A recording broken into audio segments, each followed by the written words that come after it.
I'm Dr. Hooper, and I serve here as the Director of Vocal Music here at LSA. Thank you so much for being at our concert, our spring concert, Vista. Mr. Rose and I, he named it that, and so when I think of a vista, I think of gazing out into a gorgeous landscape. Today, I would like to have us gaze at the vista of what we call choral music education. The vista of music education is vast and goes beyond mere concerts and performances. In the state of North Carolina, and even nationally, our profession is governed by areas of focus, or some grudgingly call standards, so that students are presented with an equitable, diverse, and comprehensive and engaging music education. In North Carolina specifically, we have three areas that I would like to highlight and demonstrate in our concert tonight. It's kind of, I see it as more as an informance than a performance a little bit tonight. They are music literacy, responding to music, and connecting to music. So the first piece that we sang, Tota, we actually sang it the first time through in solfege. And so that was a bit of music literacy, and then later on in the program, I'll highlight some of that. But speaking directly right now to connecting and responding to music, I would like to say that 50% of the music that you're hearing tonight is chosen by the students. Students had to listen and connect to various music until they agreed what would fit the ensemble. The next piece, She Walks in Beauty, was chosen by members in the bass ensemble, and it makes so much more, it just means so much more, I guess, because they're able to connect to the text and then have a say and then respond to the music in various ways during our rehearsal process and make interpretive decisions on what to do musically in the piece. So, without further ado, I hope you enjoy the wonderful setting of the text, She Walks in Beauty.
As Lyra is coming out, they're going to be the demonstration choir, the first part for the music literacy section. Literacy in music is broad, but speaking of skills in music, we have the following areas: singing, playing, listening, reading music at sight, which we'll do tonight for you, notating, improvising, and creating music, and even music, moving to music. I call it choralography. Tonight, we have Lyra as a demonstration ensemble that will present various solfege warm-ups that give us aural perception of music, as well as looking at an 8-measure melody never seen or heard before, and then they'll sing it for you. So.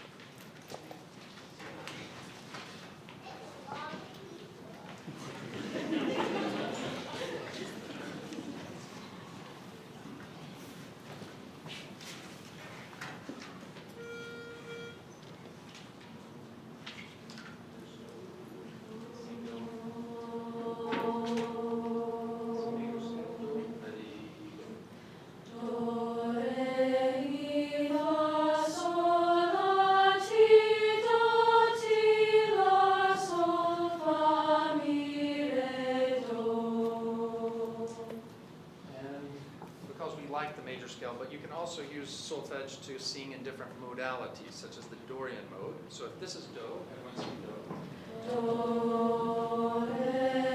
Now Re to Re will be the Dorian mode, so we'll sing that scale for you. Here we are. Re, mi, fa, sol, la, si, do, re, do, si, la, sol, fa, mi, re, do.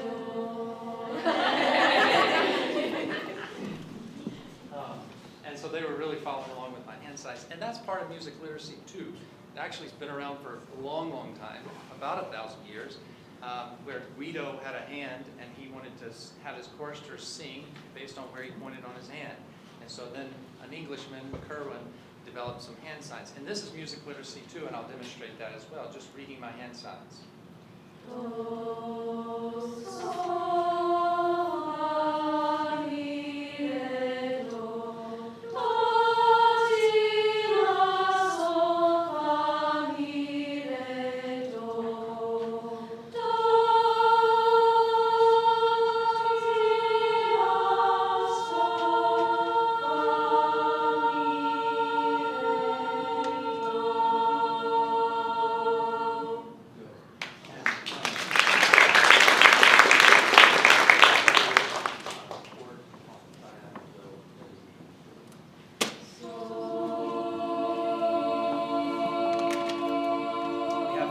primary cardinal vowels. Everyone say that with me. E, E, A, O, U. Pure vowels. So, and then we tune the chord on those 5 primary vowels. Here we are.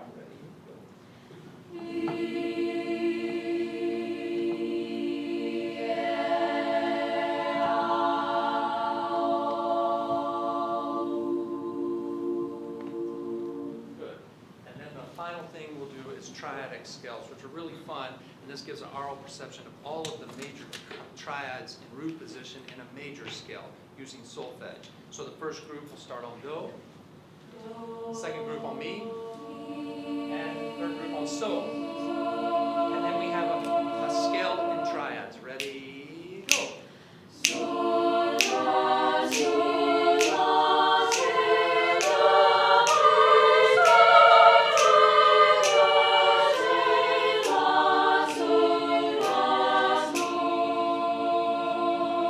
That's not easy to do.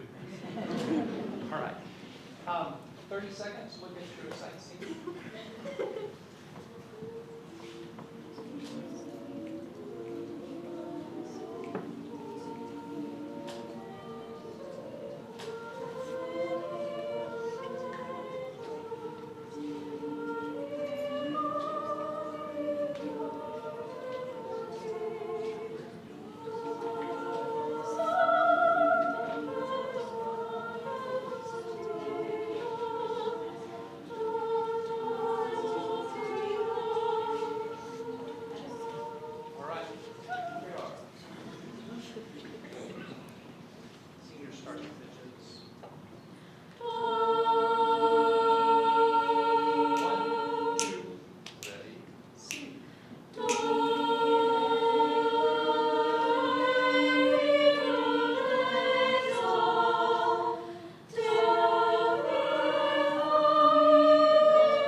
I'm a senior here at Longleaf.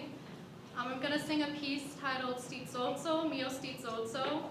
It's an aria from the intermezzo La Serva Padrona. The work was composed by Giovanni Pergolesi, and it made its debut performance in 1733, making it part of the Baroque period. Coincidentally, the next piece you'll hear tonight, Facut Ardeat, performed by the Lira Ensemble, is another example of Baroque music and was also written by Pergolesi. Baroque music is typically characterized by its ornamentation and its polyphonic texture, which you'll hear in the next piece, Facut Ardeat. Thank you. Enjoy.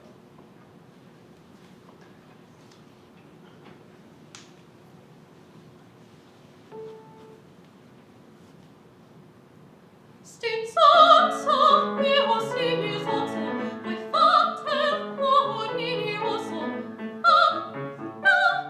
Non mi posso vorre,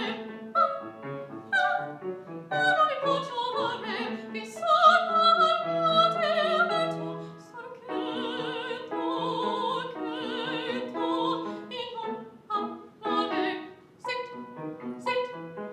serpina vol così, sit, serpina vol così. Stizozzo, mio stizozzo, voi fate il cuor nidioso. Non mi posso vorre, e serva al mio divetto, sarchetto,